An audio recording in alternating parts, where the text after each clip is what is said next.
Fala, gente boa.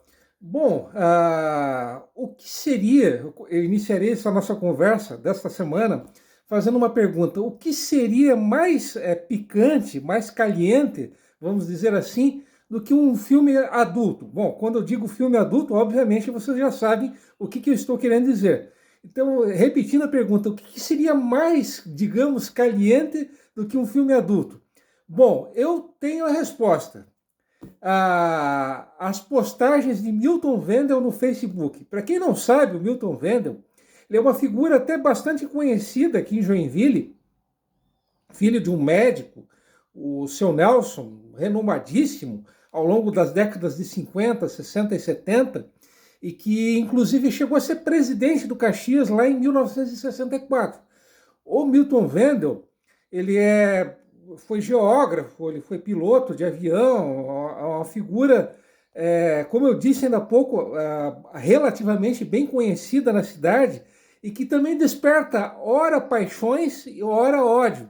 É uma figura bastante polêmica e que não tem medo algum de expor as suas opiniões, mesmo desagradando as demais as pessoas, né? Enfim, tudo que vem na cabeça dele ele fala, ele não tem papas na língua e ele é sincero ao extremo. E ele costuma expor essa sinceridade nas suas postagens no Facebook. E, inclusive, em muitas dessas postagens, ele comentou, volta e meia, ele comenta em tom de brincadeira, que na mesma noite em que Joinville foi criada, fundada oficialmente, aqueles imigrantes que oficialmente são os fundadores de Joinville, eles foram recebidos pelos entre aspas, caboclos locais, né, que já viviam aqui, com uma caranguejada. Bom, isso é uma quase verdade, ele quase acertou.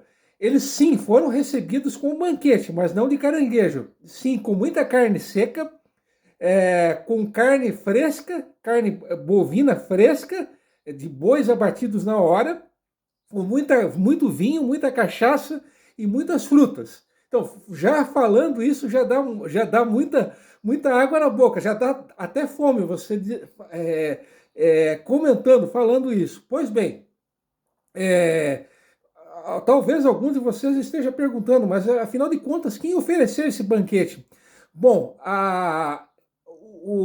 vamos dizer assim, o grande incentivador de Joinville em seus primórdios, e que obviamente foi a pessoa que acabou promovendo, digamos, essa festa de arromba, e que contou com a presença da elite de São Francisco, isso logo no primeiro dia de Joinville, foi o Antônio Vieira. O Antônio Vieira, ele era possivelmente o maior latifundiário, o maior dono de terras da região antes da criação de Joinville.